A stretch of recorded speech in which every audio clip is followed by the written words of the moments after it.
right, this is going to be a fun one, I'm pretty sure. So you can see, we can tell already. Welcome to the Leaders Who Care series. Thank you. I appreciate it, Mark. I look forward to talking with you. So from a professional standpoint, Mark, I worked in Fortune 500 companies for well over, 2 decades, but really earning progressive responsibility. But the first part of my career was really in corporate communication. So internal, Before you do external your communication. career, Kori, Yes. tell me about where you're originally from. Tell me about family. Tell me about, what your favorite color is, something you've never told anybody ever you want to talk about now, stuff like that. Love it. Love it. I was going to go in that piece, but I will do that. So on a personal level, Mark, I've been married for 30 years, have 4 children, 2 women and 2 men. So that really relates into my work that we'll talk about later. They're all grown, but I am from the Chicago area originally, and I'm the youngest of 3 kids. My brother and sister are like Irish twins. So you can imagine they grew up very close, and 4 years later I came along, which just means that I really learned to have my own imagination and get very creative.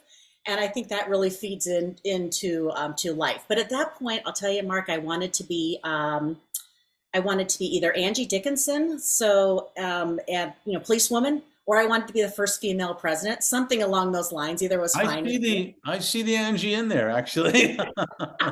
Thank you. And you would know that we know that from our era.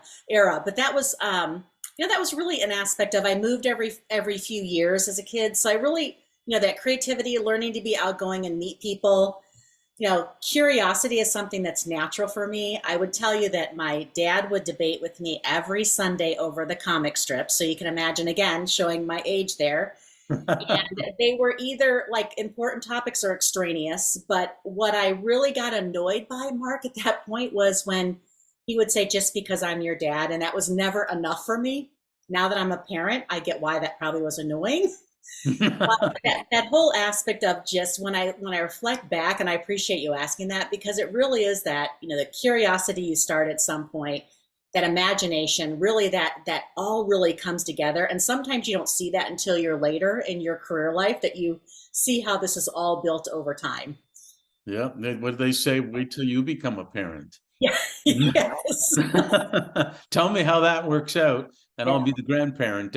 So what were you like as a kid, as a teenager? Were you the first to try or change things type of girl? Were you a Yeah, reader? it's funny when I think about, I was always storytelling. I think that was it, whether I was performing storytelling or whatever that was, connecting the dots. But in high school, I also was the editor of the high school newspaper. Mm-hmm. And I was also captain of the softball team and other pieces. So that leadership quality came out. I wouldn't say the first, but always the storytelling was always something I enjoyed. And here's a little side note that will make my dad laugh if he listens to this. My dad would come home and say, "How was your day?" My brother would say, "Fine." My sister would say, "Fine." I would say, "Well, Dad, I woke up at 6 a.m. and at 6:01 I did this." And so he just learned to really temper that question with me in terms of how I would tell those stories with him. I can see that. Well, that's one way. I once, put too much bleach in the washing machine, and that didn't allow me to do laundry anymore. So. Exactly. So you learn. Yeah. No, that's super interesting. Did you volunteer a lot? Did you play any sports? Well, you did the softball. Yeah, I played sports a lot, very active kid, and had, just a lot of friends. I think I on the downside, Mark, I was probably pulling all-nighters in high school because I was just so active, right? I was, if the homecoming group needed a leader to organize the dance, I did that. It's just very active in activities at that point, and so probably I think defining myself a leader is kind of, sounds arrogant. I don't mean that at all. When I look back now, I can see that those leadership qualities just emerged then. And what I often said, if someone wasn't willing to step up, I said, okay, I'll jump in and do that. And so that's just part of the nature of who I am. And it ended up, sometimes I was doing a lot of variety of things, but yeah, certainly active in sports, active in activities. The usual. I did the speech at the high school graduation kind of thing. That's that kind of stuff kind of sums up. But you either wanted to be noticed a lot, and or you just like to be in the game. You just wanted to be involved. You just wanted to be in the community. They say about belonging, right? You know what, Rock? I think what it makes you think, I don't think for me it was wanting to be noticed. Of course, I'm the youngest child in my family, so that could be natural. But I think because I spent a time alone, it was just really being in the game. Like I like being in the center of things. That's where I enjoy, and I really like trying to figure in problem solving and figure out, okay, how can we make this better? I think that's really kind of what motivates me, and I love the leaders who care serious because that's probably where my care comes from is how can we make something better? Yeah, no, I get it. Well, let's look at your journey a little bit. You started with the bachelor's in journalism, would make sense now after hearing that Yeah. at University of Missouri, or is it Missouri? I can't never remember. Uh, Mizzou, we call it, whichever. it was the same in Miami. I want to move to Miami, and then somebody said Miami. I said what? So, and then you got your master's in Yep. communications, which makes sense in Nebraska land over there. So what intrigued you to go down that education path? Yeah, because I like talking with people, interviewing, hearing stories, it seemed natural. And honestly, when I went to journalism school, I thought I want to be the next Katie Couric of the world. At that point when I was there, she was probably still working at either CNN or wasn't quite on the Today Show anchor yet, but that route, and really had a great opportunity there. We Mizzou has like an NBC affiliate and an NPR piece, so I have many funny stories learning live on that. But when I was finishing up, at that point, economy, journalism jobs were far and few between. And I really, through a mentor, had an opportunity to go to grad school. And I really liked this grad assistantship opportunity that I had. And my sister said, well, what are you going to study? And I remember saying to her, well, through my internships, companies don't communicate very well. People don't communicate very well. And she goes, you can study that. And so it was really this natural, again, organic aspect of that mass communication, really that, storytelling in a different way, but then combining it with, oh, how do we get people to communicate much better in a different setting? And so that led me to work in corporate communication for a number of years at companies before I went into corporate social responsibility. No, that is pretty cool. I wanted to be a broadcaster when I grew up. If I wasn't going to be a hockey player, and I love the microphone and all that, so I can Well, you totally have a great voice for it. You really have a great voice for it. So say that to all the guys. Um, we founded Fifth Element on the basis that leaders and their organizations can do way better when they're doing good. And it seems to me like you were, based on what we're talking about here, you were an early leader in the thinking that from a unique perspective in large corporates on both internal and external, communications, as well as your involvement in cause engagement, which I see the thread now going back to all the stuff you did before. Describe some experiences engaging with leaders in industries you were involved in from tires to beverages. You were involved in mines to manufacturing. I mean, you had a good talk about diversity. So how did you address the business results improved or did you and they were doing good at the same time? yeah, I so again appreciate the ability to reflect back on this because when I was in the moment, I didn't think of it this way. It was natural for me, but now it all connects together. So what I learned in any of those situations, I had to speak the language of the business partners. I had to speak the language of the counterparts. So, I started my career in a manufacturing plant. Goodyear had very large manufacturing plants. And so I started in one, got transferred to another. And in that element, cost is everything, right? Cost is that. And we had a few moments where we went on strike. So I actually had to go work in the plant facility, and then I would clean myself and go talk to the media about what's happening. And, when I look back now, those are experiences you can't ask for. I feel living through them was tough, but I feel privileged to have them now because Right. it just taught me a whole different perspective about appreciating the viewpoint. So I would say before the group went on strike, someone would come to my office and complain about a cigarette butt on the floor. And honestly, Mark, I wasn't very compassionate. I was like, okay, whatever. But after working on the floor and doing that routine and sleeving radiator hose, which by the way, I think you all should be through the radiator hose. It was years ago enough that they should be all gone, the ones I sleep through. But I really developed an appreciation for different, I would say, now I'll use the word stakeholders, I didn't at the time, but for employees, what they experience, and then translating that to leadership. I've been through worked with many plant managers who have had to shut down facilities, make major change. And at the end of the day, realizing that people are people, but they have deliverables. And so I know that your partner Ed uses the word omni wins a lot. Yeah. I use the word win win a lot. I think as a professional, it's really honing that skill to say, okay, what does the business want and need? And then how can we do it in a way that also benefits society, people, what, whatever, people, planet, all that aspect, people. And that's where I really feel privileged to have been in those situations to influence those in many ways. You remind me of a story. When I was with Deloitte, Northern Telecom at that time was called, was a client, and really quick, I'd done an inventory for them. I was a young kid, and they were showing me stuff like, man, you should flip phones and this and that in the late 70s, about stuff going on. But I was in the boardroom once at the headquarters, and the CEO happened to come in, and Deloitte were sitting in the conference room, and he said hi to everybody, and he happened to say hi to me. And I said, what, he asked me a question. I said, well, I went to the factory. It was incredible. And they're so smart there. And the CEO said, oh, it's weird. I've never been there. And, I can be sarcastic at times, which an influencer told me at Deloitte a long time ago, not to me. But I said, no, it was just great, great, great, and whatever. And he left. About a week later, to your point, he came back, didn't need to do this. He went into the boardroom. He said, thanks for telling me about the factory. Those people do know a lot. And again, this is late 70s when they didn't even think they should be on the executive committees or anything. And he said, they know a lot. I can't believe I missed that. I just want to thank you for doing that. I was 22 years old, just getting into Deloitte. I think the partner was kind of frustrated that I was getting recognition. But yeah, to your point about, and then he made people feel important when he was Oh there. my gosh. Yeah, I don't mean to interrupt you on this, Mark, but I'm just so excited you shared that because I have a story like too. First of all, I missed that time when we're in our 20s because we kind of had that irreverence, right? And so I too would speak up, much more until you learn that political aspect. Not that we don't speak up, but we probably do it Right. in a little more wise way. Especially But I today. love that. Yes, I worked for a plant manager and he was tough as nails. Like I've been called to his office a few times for things he didn't like that I did. On the other hand, one of my favorite pieces he said is there's the only difference between me and the people on the floor is that I've been exposed to more information than they have. And it was, to your point, a very humbling acknowledgement that, hey, let's not get our egos too big here.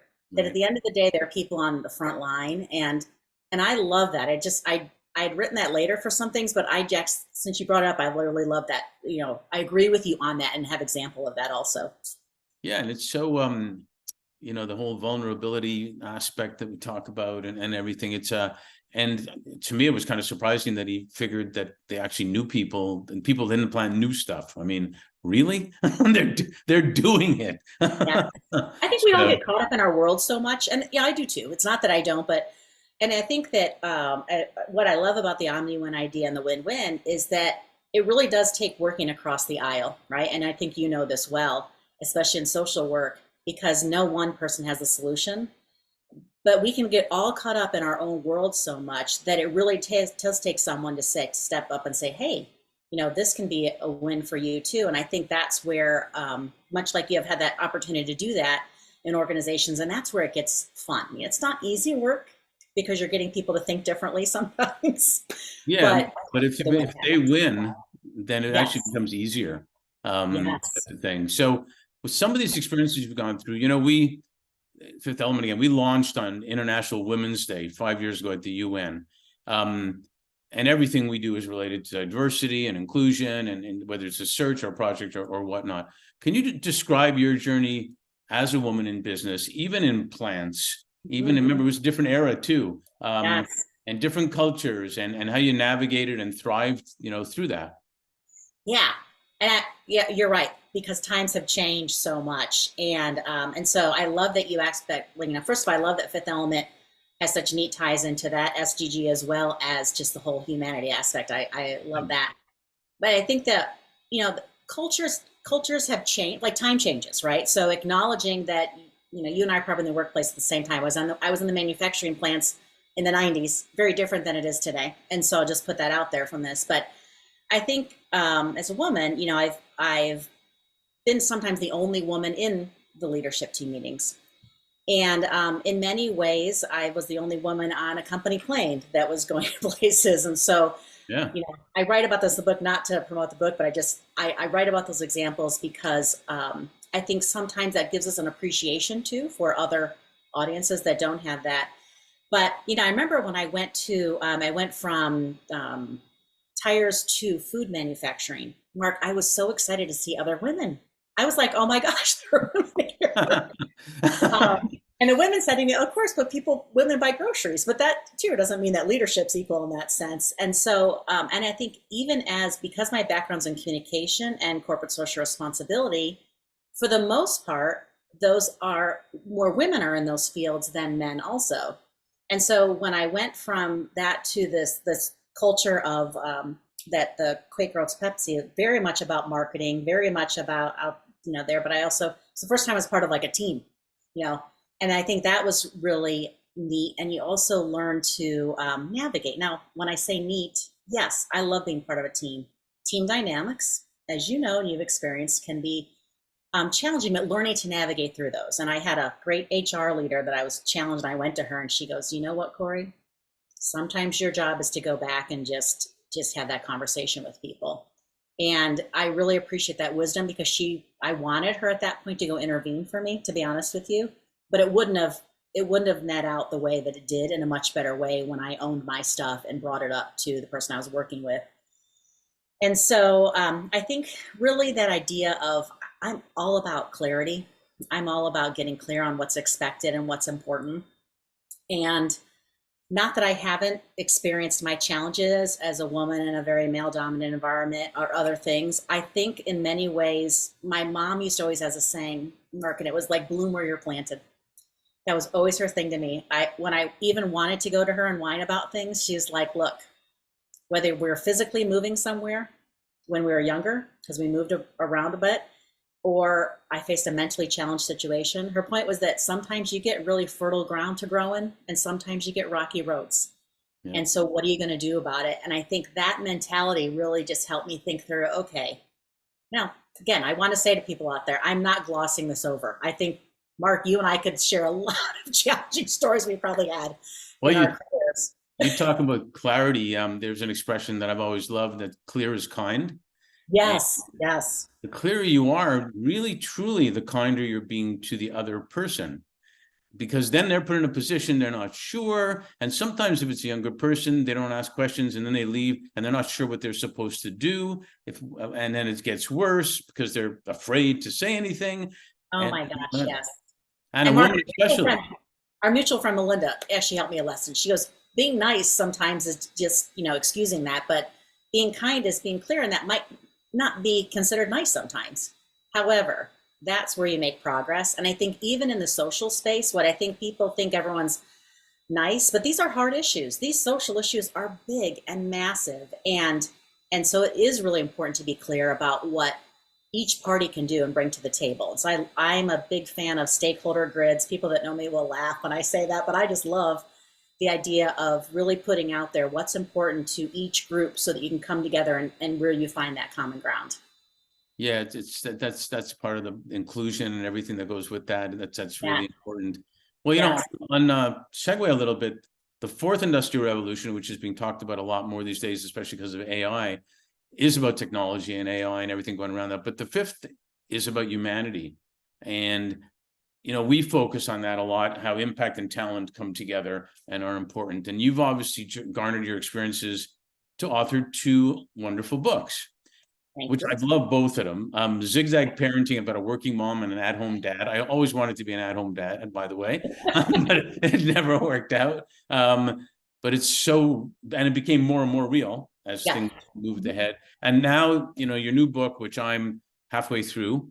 Thank you. In other words, I'm the man in the middle of the book right now, but the book is called Men in the Middle. And it's really about gender equity's silent majority, which is us guys, basically, as in this guy's here. And share with us, first of all, was there any overlap between books? What did you learn, the opportunities you see or saw from these conversations and research, and a lot of questions, and then what next? Yeah, no, I think, so if I step back a bit and look at even my own purpose, is I think what I do is, how do I help people see things in new and creative ways to make meaningful connections and change the world that way? It's that meaningful connections, things in humanity that really is that common thread. So, one of my gifts, and I say this with all humbleness, because I've been criticized for it many a time, is is connecting the dots. Like for some reason, I've got the ability to connect things and, like, oh, this is happening, how do they interact? And so I have a challenge, I have a passion for challenging really deeply ingrained gender stereotypes in a way that hurts both women and men, right? I think in many ways and because I have two sons and two daughters, I'm also very conscious of this. So believe me, in writing this book, I've had many women say, "Oh my gosh, Kori, what are you doing?" And I've had many men say, "You're not a man." All of that, and I get both, right? I get both. My point really is what I went back to earlier: is how do we find that common ground and really start having the conversation? So Zag parenting. When Sheryl Sandberg wrote the book Lean In, she talked about a lot of women were not either going to corporate or didn't were worried about balancing kids and work and didn't want to start a career. And I thought, wow, if women want to, there's a way to do that. There's always trade-offs for things. So in that book, I write, non-flattering stories about me as a mom, Mark. I'll tell you that much. But it was that whole idea, really. And yes, I had the privilege of my husband staying home, but that wasn't really what the book was about. It was more about there's more than one way to family. And if women want to work, I want them to see the way, and I want them to not feel that stress. And I want, if men, same for men too. Sure. And so when I wrote the book about men in the middle, and I have to give credit to my colleagues because I noticed that, women were talking about gender equity in the office, equality. I use equity for a different reason. We can talk about that if you want to, but so women were talking about gender equality. And outside of the training room in corporations, I noticed men were silent. I worked with a number of men over the years, really good guys, not like great people. And I was curious why. And so because I worked in a consumer packaged goods company that did a lot of research, my friend said, "Kori, don't make assumptions, go out and research that." And so I actually did. I hired a market researcher on my own. We put a process together. But I was fascinated, Mark, like any other realm of asking people why the men weren't speaking. And here's why I think it's important to acknowledge that men still hold 75% of the C-suite positions in corporations today. And so they still influence policy and other decisions that are happening. And so we need men in the conversation. And so that was the aspect. And when I asked the men, why they weren't speaking up, it was interesting. Light of fear, uncertainty, ambiguity, things that women face also. So again, really different angles, but coming from common ground. And then the other piece, when I asked men about this whole business case for diversity, because you and I know it's out there, it's very strong. And what the men said to me is, "Oh, we get it at the macro level. We're 100% there. We understand innovation. We understand this. We don't know what it means for us." And all I want to do in that sense is raise that conversation, because unless we have that below the surface conversation, things will continue. And so it really is that passion through line for that meaningful connections, for helping people see things in new and different ways. And I looked at this book as an exercise in perspective taking. Like, oh, I didn't know that. Okay, now I'm not making assumptions. Granted, I'm not talking to every man, but after I talked to them, I did a secondary research. And I think that men do have a lot to say. They're not speaking up. And then, oh, interesting, but we want to engage them in the conversation. Yeah, it's a fascinating topic, and I think it almost goes back to the clear is kind thing. Yes, yes. Which or either and unfortunately, a lot of times people criticize based on the extremes in every single thing that happens on extremes. Well, she didn't want to open the door for me, so I'm not for this, or he didn't want to do this, or that type of stuff, rather than whatever. Yes, yes. Or like you say, ask a question. Well, I was joking around with an HR person the other day, and I said something not terrible, but I said, I don't remember what it was. I said, "Was that appropriate to tell an HR person?" And she said, "Really, Mark?" No, she knows me. And so, but even that, just saying, if you're not sure, ask somebody. Yeah, I think I love that. And one of the professors I interviewed about this, and I won't use the word she says because she used the F word at this, but she said, "You know what? Everyone's going to mess up at some point." And so rather than be on pins and needles, how do we have a little more mercy and grace in these conversations? And you're right, Mark. I think the extreme, that's hence why I did the men in the middle, right? We're not talking about the extremes on this situation. Mm-hmm. And I was fascinated why these men in the middle were quiet, but it was really that apprehension on the part of, gosh, if I say this, will this be interpreted this way? If I meet a woman this way, will this? And I think you could apply that to any topic, right? Even if we take that beyond into social issues and engaging people that are really experiencing the oppression of society from a number of ways. How do we engage in that conversation to really open up and understand that perspective? That's, as you can see, my communication background. I'm curious, I ask questions. I mean, that really all, if you look at I love that. And this is probably a terrible analogy, but I think it kind of stems a little bit from the same place where companies are firing people if they try to stop somebody from stealing from the store. And they're doing it because they don't want liability. But this is a person that wants to help their community by stopping somebody for doing something wrong. It's a weird analogy, but it's kind of like the same. You're right. I think that another professor I talked to, she really talked to me about perspective taking. And I think, whether we call it empathy, whatever we want to call that, right? I think there's a real space for that. And usually people have a rationale. Like I've even after this book really learned when somebody calls me and they're kind of in a bad mood, rather than assuming that I've caused it, how do I open up the conversation? Like, hey, how are you coming to this meeting today? Are you okay? Did something else happen before we engaged?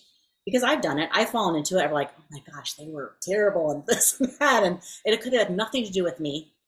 And so that idea of just really how do we perspective take so that we can have these conversations?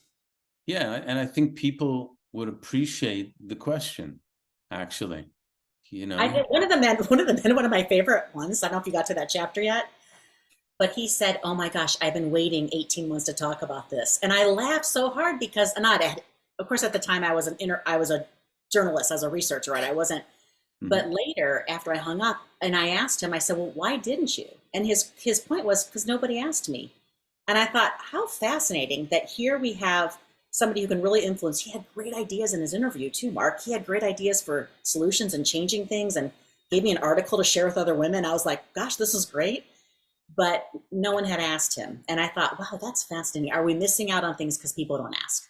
Yeah, well, I'll just add one little story too, and then I'll get to my last question. And we'll, like in LA, we say we've got to leave them wanting more, so that there'll be a sequel thing. So, but there was a video we used a little while back on diversity and inclusion, and there's a woman running the meeting, another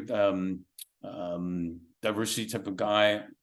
I think he might have been a black guy, another person, white guy, and then this new person, an employee from Middle East or somewhere. Anyway, so this woman's running the meeting, it's going on, and she's doing most of the talking. The meeting ends.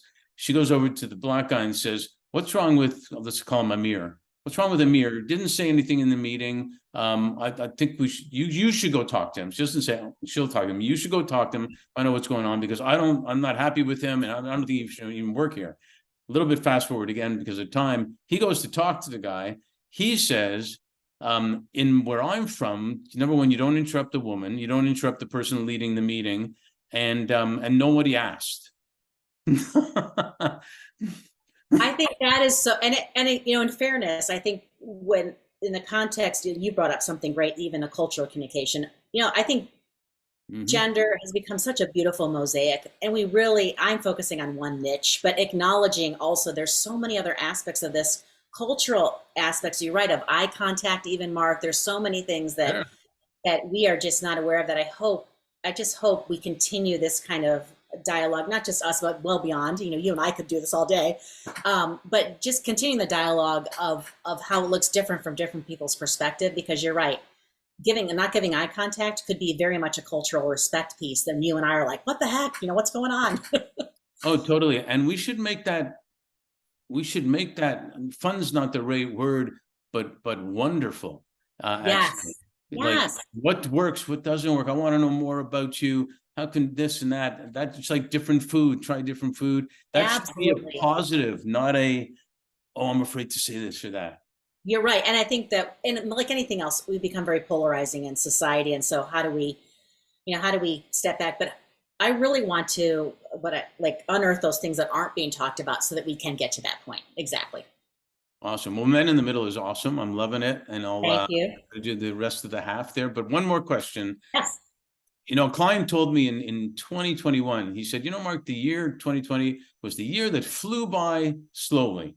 And I listened to that. It was like hilarious. So, and then there was 2021, 2022. We're almost to the end of 2023. It seems like 2020 was yesterday and years ago, all at the Yes. same time. With all that said, what are you most grateful for? And also, what are you most hopeful for? Yeah, I'm going to combine those because I think really developing the language to have these conversations. And what I mean by that is there's a great article that came out today in Harvard Business Review. At least it was on LinkedIn. It might have come out earlier in Harvard Business Review, but it's about ageism and particularly geared toward women. But it was creating that conversation. I think someone made a point, the researchers made a point to say, when we have a label for something, we can talk about it. And I think that's the piece that I really like, Mark, is how do we just, we don't have a way to talk about something. It gets awkward. We're like, we don't, including men and women, not just men in this case by any means. But I also, in the book, I put some research on this thing called the tallest poppy syndrome. Again, a researcher put this out there, and the idea of if we have a label for something, we can talk about it. So what I love is I hear more people getting dissatisfied about this polarizing society we have and how we can find more common ground. But I think we're starting to see more shift because I think people are getting like, oh, we like the pendulum. In the book I write, the men talk about pendulum. And we've gone, and so how can we start using this and having these conversations? It'll be a slow build. There's been some real stings, and I'm not saying that people don't need to apologize for the things that have happened, but I'm certainly doing my best. I'm taking an intergroup dialogue class and some mediation just to understand how we have these discussions that aren't so polarizing, but to your point, give us the opportunity we can laugh, and I'm hoping we're starting toward that. So I'm hopeful, and I'm seeing some of that happening. No, that's great. That's really well put. I should talk to you about non-flict. Non-flict's a good way to do that. Oh, and I love it. I love that. I'm interested in that too. I think I've written that down. So that's one of my journeys. Well, thank you for being a leader who cares. And we probably will have to do a sequel at some point, and sharing your story and your positive attitude. I love it. So thank you for being here. Thank you so much, Mark. I appreciate it. And thanks for the work you're doing to just highlight leadership. I think regardless, men or women, we're both great leaders, and how we go forward in society together is going to be great.